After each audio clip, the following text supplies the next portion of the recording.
तर भावनो असं नजारा तुम्हाला फक्त गावाकडेच बघायला भेटेल. असा नजारा, असा व्ह्यू तुम्हाला फक्त गावाकडेच बघायला भेटेल. असा नजारा बघण्यासाठी तुम्हाला फक्त गावाकडेच यावं लागणार. तर भावनो तुम्ही बघू शकता की नजारा एकदम भारी असा झालेला आहे आणि ऊन पण भरपूर पडलेलं आहे. तुम्ही जसं की मागच्या पाळमध्ये बघितलंच असेल की आपण तर भावनो आता आपण म्हणजे सावली फायनली भेटले. आता आपण सावलीत बसू, आता आराम करू, नंतर परत एकदा कापूस वेचू. तर भावनो आम्ही चालू होतो तेव्हा आम्हाला काही दिसतं बघा.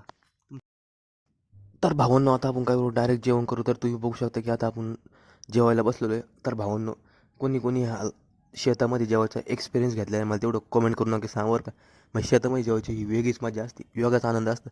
आणि जे कोणी शेतात जेवलं असेल त्यांनी आयुष्य काहीच जगलं नाही, काहीच म्हणजे काहीच. अशी मजा फक्त गावाकडेच असते बाकी. तर भावनो तुम्ही पण जर शेतामध्ये जेवण केलं असेल तर तेवढं कमेंट करून नक्की सांगा बरं का. आणि ही मजा म्हणजे वेगळीच असते. तर भावना आता तुम्ही बघू शकता की आपण पुन्हा एकदा आलेलो डोंगरात. आणि डोंगरावर आल्याशिवाय काय आम्हाला काय कारण त्याच्या आम्ही नुसतं डोंगरावर येऊ राहिलो. तर भावना तुम्ही म्हणता नुसतं डोंगरावर जाऊ राहिले. तर भावना डोंगरावर म्हणजे एकदम भारी वाटत आहे, त्याच्यामुळे आम्ही नुसतं सारखं सारखं डोंगरावर जाऊ राहिलो आणि सारखं सारखं खाली येऊ राहिलो.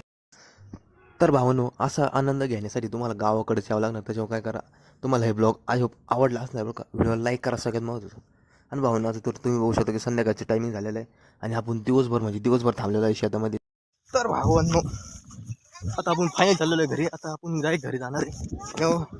आजचा ब्लॉग आहे तुम्हाला आवडला असणार. आपली भावना तुम्हाला आजचा ब्लॉग आवडला असणार. व्हिडिओ आवडला लाईक करा, शेअर करा, कमेंट करा. सगळ्यात महत्त्वाचं चॅनल सबस्क्राईब करून ठेवा.